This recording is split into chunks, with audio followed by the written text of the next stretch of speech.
Okay, this is the beginning of selections A6 and A7 on no ink. The first one is brief, 2.5 minutes or so. The second one about 34 minutes, so a total of about 36 to 37 minutes. Beginning now. The topics will be written in on the description. It's like this: if you were a fledgling would-be mechanic or person that just wanted to work on their own car, you might understand what it is to change your oil. But if you came to me or anybody as a master mechanic and they started to explain to you the pressure differential in the cylinders that creates the efficiency of the power with each combustion and so on, that would be beyond. So what that teacher or person that understands more about a given subject would have you do is train for a while. Go and work on your engine, take some principles, do this, then come back and talk to me in 6 months or a year or 2 years, and then the conversation will be more meaningful. See, your database will have expanded.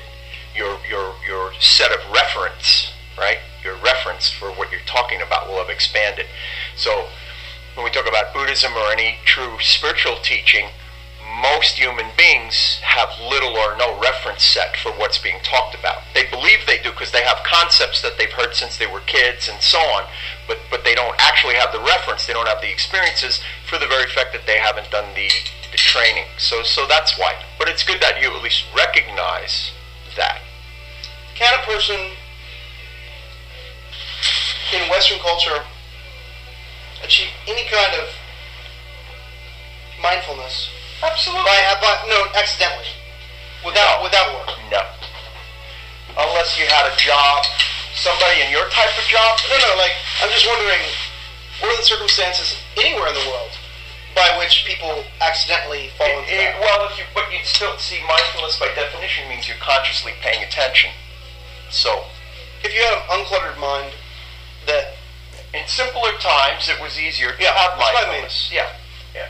And because of the fact that we don't have simple times anywhere anymore. Exactly. Well, you can make them simpler. As you see, my life is an attempt to do that, but I come against my own set of obstacles that I have to deal with. And so that's what it is. It's your value system. It's what's most important to you is what you make the most sacrifice for. Today I had a fantastic evening, a couple hours of drinking with my coworkers. So we just concluded a sitting in a beautiful place close to the ocean.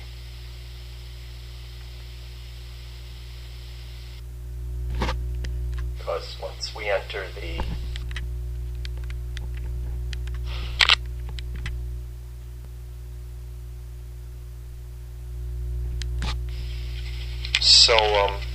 we just concluded a sitting in a beautiful place close to the ocean. And you may understand, I'll reiterate why when a deep sitting concludes, I like to jokingly say, let's share our ignorance. Because once we enter the realm of reality that's not the mind,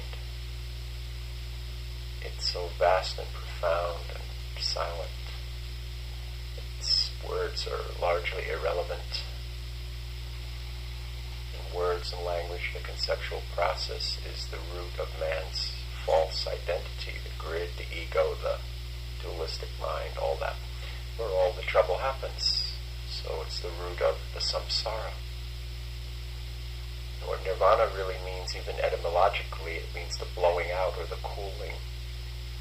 And what it means is the blowing out, the cooling, the subsidence, the cessation, the ending of that spinning dualistic consciousness which makes suffering.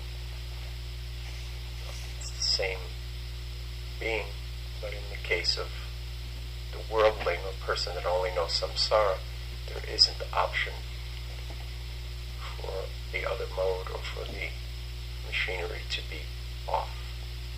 That can only come by patient training. I'll reiterate a little bit again, because we are here reproducing what has traditionally happened. It's just happening by nature. It's not my intention, but I know it's a real phenomenon.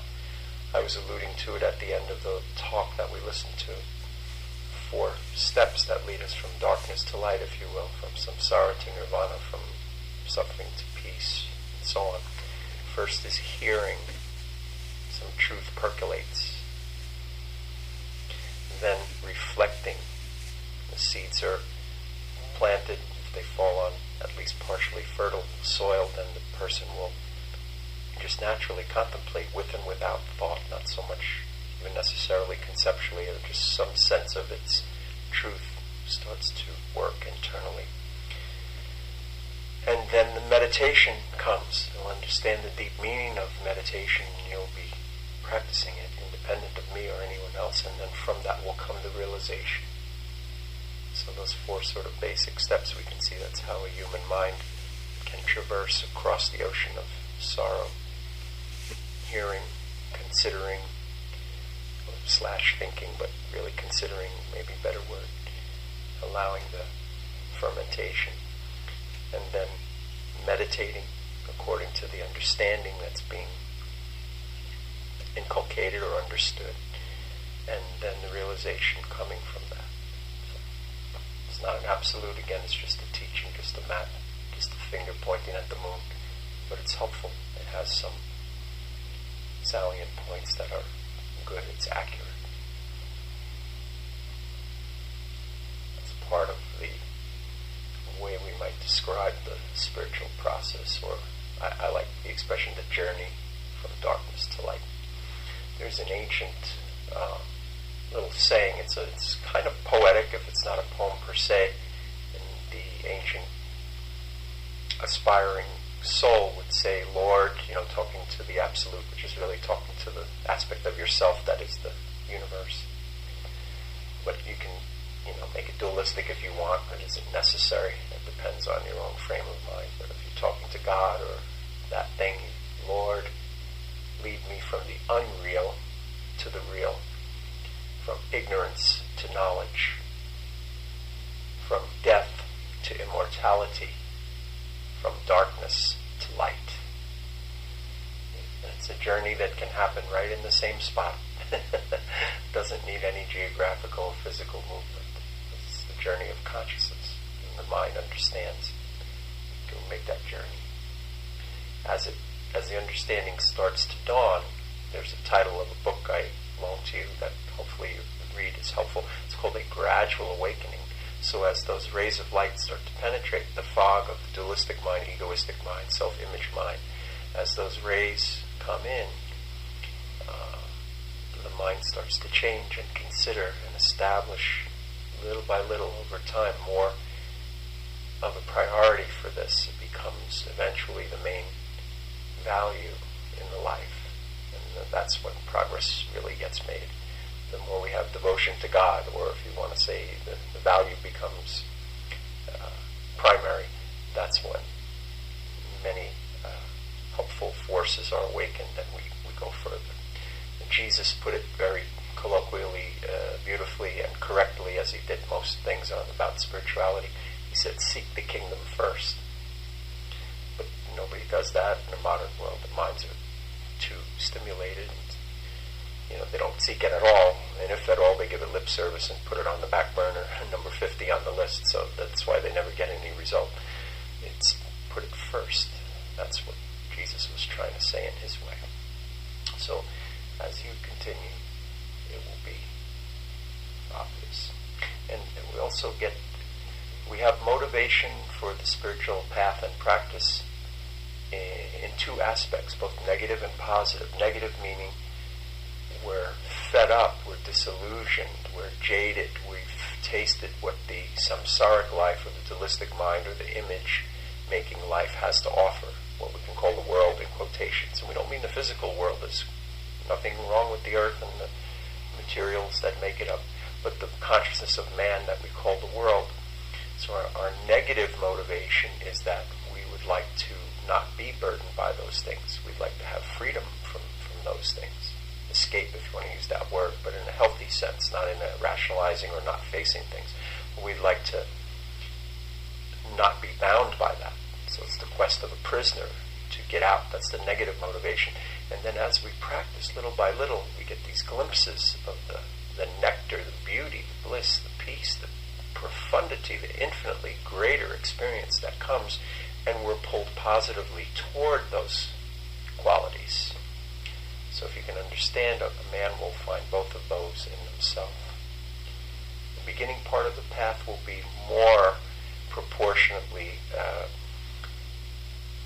the cleansing of negativities, the burning of old karmas. That's to be expected. That's why most people don't continue, because the initial stages of the real path involve more burning away than having bliss, but it's necessary. So if we know that, we just go through it day by day. That's why I always say, don't judge your practice, just do your practice every day. And then the natural process. There's another metaphor from biology that's helpful. If you know, there's two processes in metabolism called catabolic and anabolic. You've heard the word, if you haven't studied biology, but everybody's heard like anabolic steroids. That means the building up process, and catabolic is the breaking down or catabolizing. That's that part of metabolism. So the catabolic process of spirituality is when the old things are breaking down. They're being brought up to the light, the old karmas, the unprocessed stuff.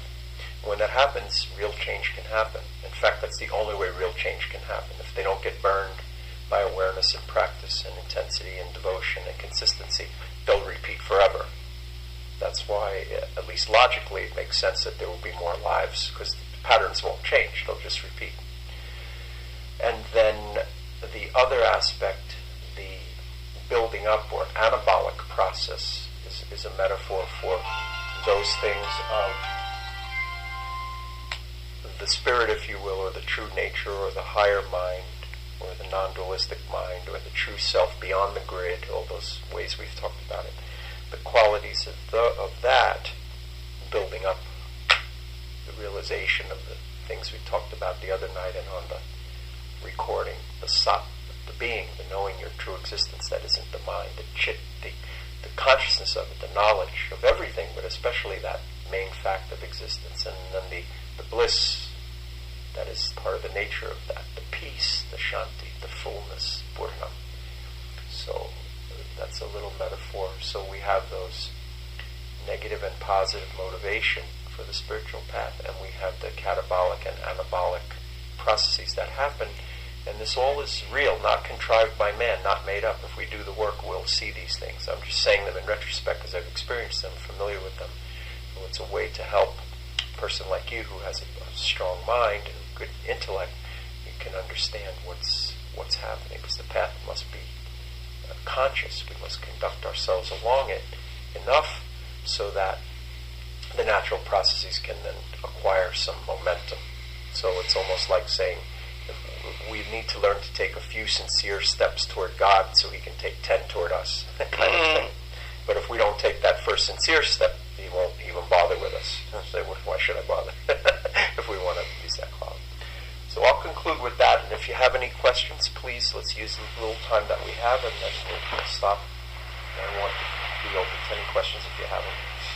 Or any observations or experience or any. I feel like I need to listen to that tape we just listened to every day. Oh, sure, you do. I think if I listen to it every day for it would help a week. Yep, that's right. Because that is one dense motherfucking message, and it's a good message. It's amazing. The Buddha referred to that as Dharma speech. He said, "The worldlings know not whereof I speak," because it's speech coming from truth, from another level of consciousness. So that's been coming through me for most of my adult life, and it's like, so I'm okay with it. They're a channel for it. And, I've been, at work I've been watching, and I'm not, this is no ego trip or anything, but I was watching the Dalai Lama. Mm-hmm. My reaction, I think tonight, I had this reaction when I heard you speak it live, but then hearing it on the tape, right, and realizing that it wasn't just a fluke. Mm-hmm. Oh no! That it was the real deal, and then seeing on Netflix, watching the Dalai Lama when he spoke in front of the big congregation, and having to go, wait a minute, and like literally 3, 4, 5 times having to move the fucking tape back to listen to it again. Oh, totally, you do. So, you see, the only problem was the audio on the one with the port, so you could have downloaded it, was very inferior to this. That's why I didn't do it. But if you are interested in that particular one, this can be transferred onto another medium easily. We could put it onto maybe a CD, anything that records. If you have like a DVR, we could do it that way. As soon as I get my bonus, I'm going to have so much money to spend on all the things like this. And one of the things I want to sort out is this. Because even right at work, right now, like tomorrow, I can put this onto tape like I did with the other ones that I wanted to, clean out from the unit before I knew that to exchange the unit was a downgrade in audio quality. Sure. That's the reason I didn't do it. I'm so glad you didn't do that. Yeah, good. So anyway, this we'll have here. And I'm glad you get something out of that. And you're right, your perception is correct. With any genuine work coming from higher consciousness, whether spoken through a person or left, millennia ago, as you grow and hear it again, you hear more things in it and you get more help from it. It has a life of its own. This is the real reason people don't understand why in Buddhism they have scripture study, and in Hinduism as well. It's not for the sake of acquiring secondhand knowledge. What it is because in a very real way you're traveling with the higher consciousness of that person, even though their body is long ago gone. Because when we realize what we are, we're sort of a principle of consciousness. So that's why masters allowed their disciples sometimes to record their words and so on. And Jesus said it again. There's in all the highest. That's why I know Jesus was a very highly enlightened spiritual master, despite whatever corruption happened after his death. He said, "Heaven and earth shall pass away, my words shall not pass." Not meaning the concepts or the words. That's just the vehicle. It's basically, neither here nor there what words are used, what vehicle is used. But the import, the place from which he was speaking, the God consciousness, what he was trying to say was that won't die. So heaven and earth shall pass. All the material and mental things shall pass. But the spirit that I spoke from shall not pass. That's what he was trying to say.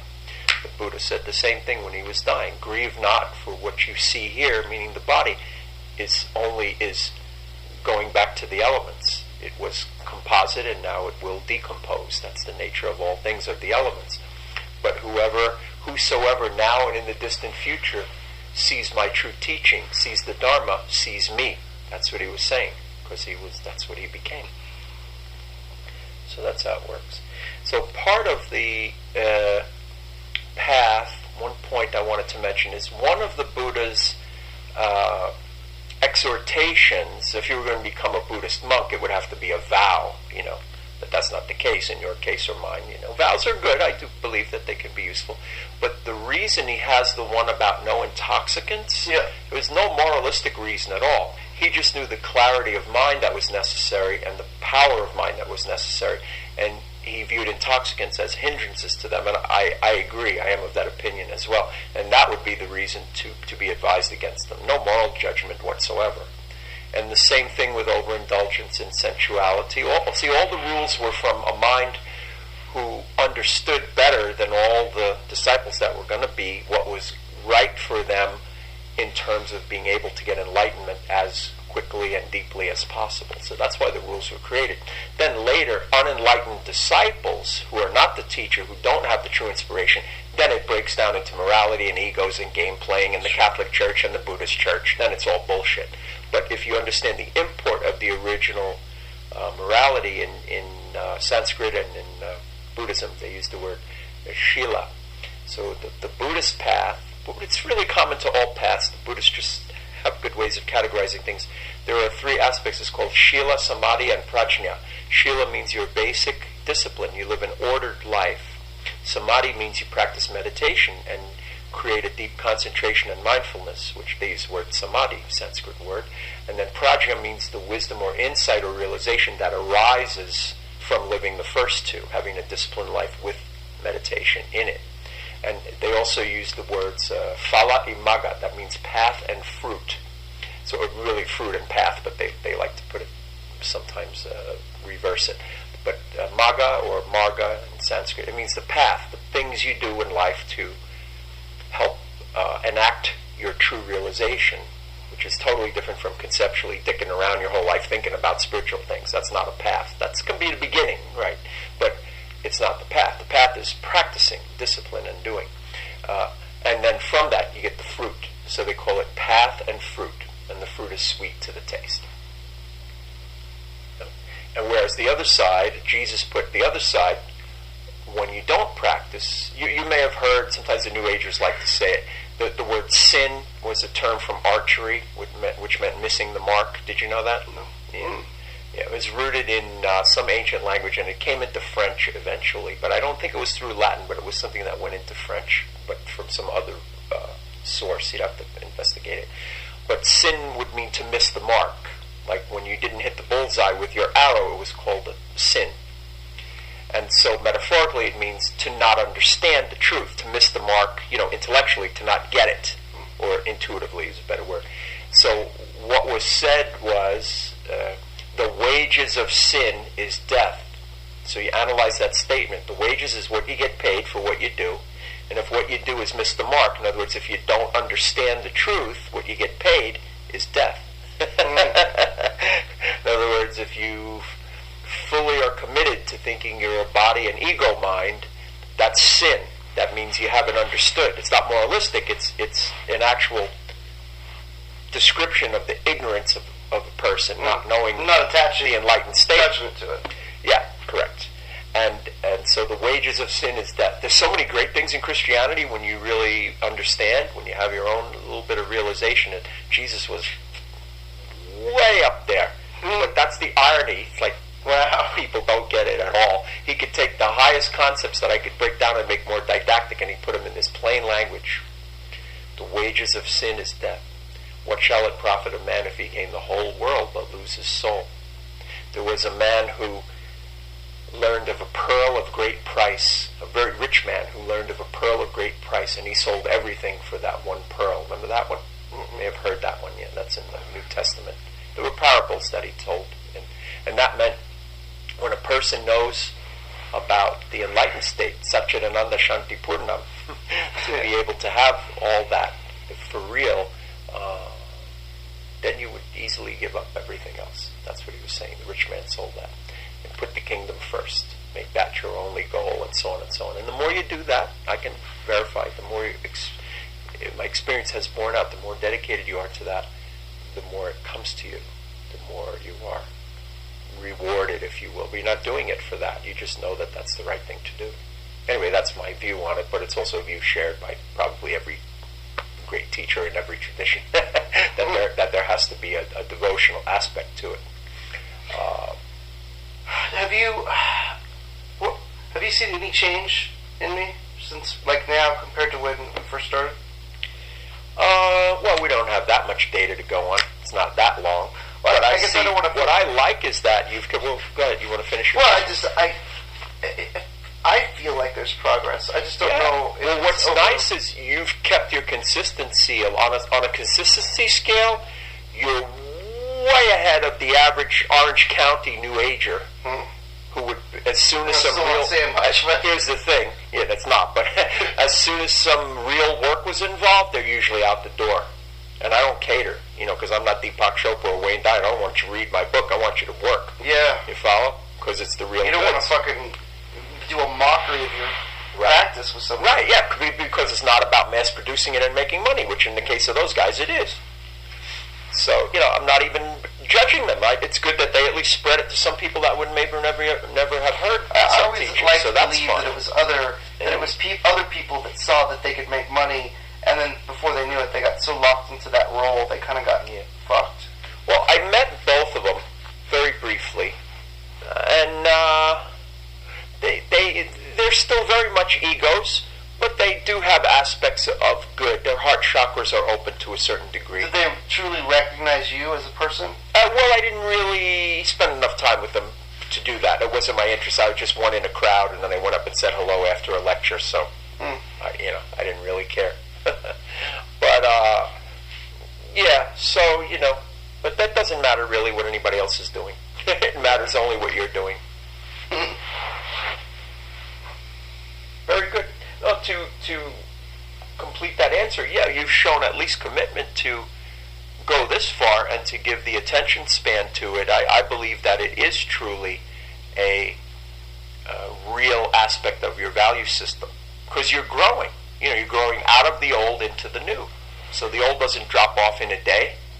And in your case, the old has served you very well.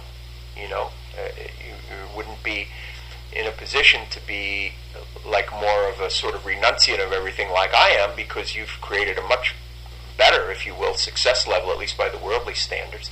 And that's good. So if you just get that in balance and use it right, it can be to your great advantage. But you'll know that the core of it is in your soul, in your work for your soul, if we want to use that word, for your enlightened being. Soul is just a word you can put on it if you want. Okay, very good. Yeah, that did turn out to be a good recording, very useful. Wow. Those are good for me too sometimes. If I'm back in my ego state, I can listen to that, and even though it came through me, it wasn't coming from the ego state through me. But I mean, so you do recognize that. Oh, I mean, that's world class level shit. Correct. That's why I'm glad you see it. Yeah, that's good. Oh, that's why I should have a T-shirt. Call me Mr. Irony, Mr. Paradox. Because I've been living with that my whole life. I detached from it long ago. But but it's more ironic and perhaps slightly more painful when you are struggling, even to make ends meet. But then I look at the greatest of masters, greater than I'll ever live to be in this lifetime, were maybe even much poorer than I, and really not knowing where the next meal was coming from. So, not that it's necessary, but often it plays out that way. Because if your values are eternal, at some point you have to realize the things of the world can't be as important. It's a function of your consciousness, They would ask Jesus a couple of beautiful things in there. The disciples would say, because he asked them to leave everything, leave your families, leave your nets, because they were fishermen, and I'll make you fishers of men. In other words, I'll show you how to help people save their souls and enlighten them. It didn't mean proselytizing. That was all breaking down later. That was an enlightened master whose heart was overflowing, and he wanted to share and help people. He wasn't about trying to convert anybody to anything. That's what the worldlings did after him. He did the same thing the Buddha did. That's what people do when they evolve. They want to help others. They're not trying to ram it down their throat or usurp your free will. Right. Okay? So what he said was, leave your nets, I'll make you fishers of men. He tells the disciples, but you must follow me, meaning you must do my discipline. Didn't mean kiss my ass and have my thoughts are your thoughts. It meant live with me, check it out, see how I practice, and then you practice. He was a disciplinarian. He was a good teacher. So they would say, Master, we're afraid. What shall we do? You have us out here in the desert on a retreat, and we're scared. Where's our future? And the first thing he would say, he'd chuckle, "O ye of little faith," because they didn't get it yet. They weren't living on the glory that he knew. And then they'd say, Master, how do you live when he broke his fast of 40 days and nights? How can you do this, and how can you be with no support from anyone, and how can you? And again, he would chuckle and said, I have meat ye know not of. He had the manna from heaven. In other words, he had the higher spiritual consciousness, which was sustaining him. And they didn't know about it yet. But they eventually did. Some of them became very holy. You read the works of the first few saints after he died. They got it. Very powerful. Especially like St. John and Peter. See, only if you have a higher consciousness yourself can you see through all the bullshit to the purity and beauty of Christianity. Because it really is very high teaching. But most people, Christians can't. Anybody that's locked into it as a security blanket, or Jesus is going to save me, or the immature sort of child's mind, they don't get what he was saying. Yeah, they've got this abstraction of what it really is. Exactly. And that's all. They're worshiping the abstraction. Correct. And it blocks them from getting the real. That's the irony of it. Well, isn't worshiping the abstraction, in essence, that's the lack of mindfulness? Yes. Well, see, for lower minds, the great masters knew. For lower minds that couldn't practice like perhaps people like you and I could practice. You definitely could. You just don't have the discipline in your background up to this point. But that's coming. You have the intelligence. No, I used to be. I practiced. Yeah. My my instrument. So I practice 4 times a day. Yes. I've been here before. Yes. I just need to get back to it. Yeah, I meant the discipline in this context. Yeah. You haven't experienced yet. Totally. But you definitely, you have the character you have the main prerequisites, which is basically good heart, you have basic honesty and integrity of character, and you have high intelligence. So you're definitely very suitable. That's why I'm giving all this energy, because I see it. So, when Jesus said, don't cast your pearls before swine, they won't understand what it is. And people thought, well, he's not putting down people calling them pigs. He's saying, they'll throw a thing of higher consciousness before a pig. They don't get it. Instead, it's wasted energy. Yeah. Do some other way. So, I know. Well, all that means is if people can't understand, at least if they worship somebody like Jesus or try to be like him, or somebody like Buddha and try to be like him, that's helpful at their level of consciousness. Why not? How did they live? They were pure. They acted to help people and so on. Yeah, that level is very good. I recommend it. So with all the delusion, given the basic nature of human beings and the majority of them in this world, it's probably better that there are religions than that there aren't. As much trouble as they cause. Yeah, because man left to himself probably would be a lot worse. If there weren't these masks. We're living in that worse. Right we now sure are, big time. is one of the least religious times ever. We're in a dark age, man. Totally. Spiritual dark ages. They have a whole schema of that in the Hindu chronology of the universe, and they say it's all cyclical, and this is what's called the Kali Yuga, or the Age of Darkness. Have we been here before? Oh, well, that's what they say if you study it all. I don't know how true it all is, but it's very appealing intellectually. But none of it's ultimately relevant, because the type of mind you are will do the type of practice that you can do, regardless of the age you're in. In other words, it's a cop-out to say it's a dark age, so everybody has to do lower spiritual practices. That's what they say. Hey, but no, not somebody like me, not somebody like you. Right? Like if we already know calculus, but we're living in an age where everybody just does arithmetic, are we supposed to not do calculus and forget about it? I know exactly what you mean. Yeah, that's how it works. I just think it's such Who wants to be brave and try that light one more time? Where Not me. More light? I'll do it. At least you have a few lectures for posterity, in case this is my last action on Earth. You're fine with that. Okay. I think you're good, though, because that sandal is an insulator. Yeah. I think it's a safe thing right there. If a thing was going to travel for that moment, I don't think it would get through to your hand. Isn't it funny that we have a certain feeling of isolation, that there's not a lot of people to share these kind of... Oh, big time. That's the other obstacle on the path. Well, see, now you're understanding a little bit more how my path has been shaped. And because you correctly ascertained the caliber of, the teaching and so on. And, who really can understand it? Who are your peers? You know what I mean? And since for me, see, if I were just ego motivated and business motivated, I would have made it a point to get heard and would have been more known, but I don't care. But here's the thing, it's not going to work to your advantage, even if you wanted to do that, because you're right. Right. Because you're truth. Right. I don't think that kind of truth works in this world. It's always, here's almost, here's almost the way that you can judge it. If there's a lot of people there and it's very popular, you can take a pretty good bet there's not a lot of truth there. I know. When it's smaller, that's why I know I feel good in that there's much precedent for me if you study the spiritual history of things. There's some great masters who had only one disciple ever, or who died with no disciple until their works were found after they died. My feeling is like you're almost doing a disservice to the other monastic people by not helping raise those motherfuckers up even. Well, I've been to all these different places, and I've seen, like I think I told you, a lot of delusion even in the so-called, monasteries and so on. That's why I'm not living in one. Yeah.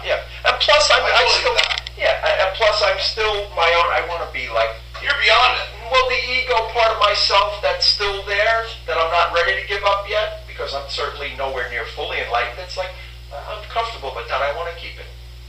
Like tonight, I like to go home and watch Letterman and Leno. You know what I mean? And relax. You know? Yeah, I totally get it. Yep. Very good. So, are you sure you're going away, or is it up in the air still? I'm not sure. Okay. Can you call me tomorrow, or will I see you tomorrow, or not? I will see you tomorrow. Okay. I am going to work. Okay. My phone is turned off because I have nobody. Hopefully I'll be there normal time tomorrow. I might be like an hour early to cover for my guy who needed to do something in the day. But I was really like sick this morning, so we'll see what happens. But usually I rally by the middle of the day.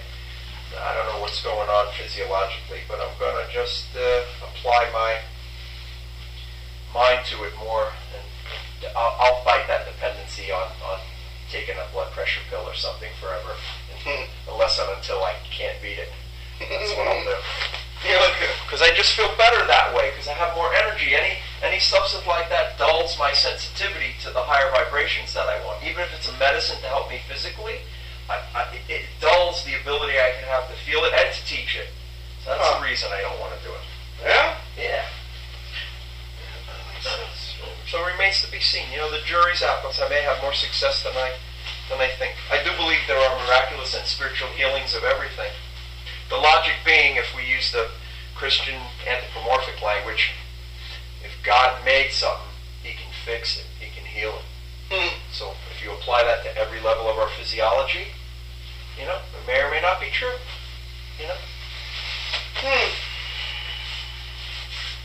If I have enough time and space, and then you can reverse or undo or back engineer the conditions that created the problem, then logically the problem will solve itself. So I can stay in a mode that's calm enough and unstimulated enough and so on. Maybe the blood pressure can come down and everything can be alright. But that's the thing, it's the neat trick if you can do it in this context. Living in this world at this time, it's not so easy. That's the challenge. Yeah, I mean, biologically, we're older than the average. Most people didn't live this long. Right.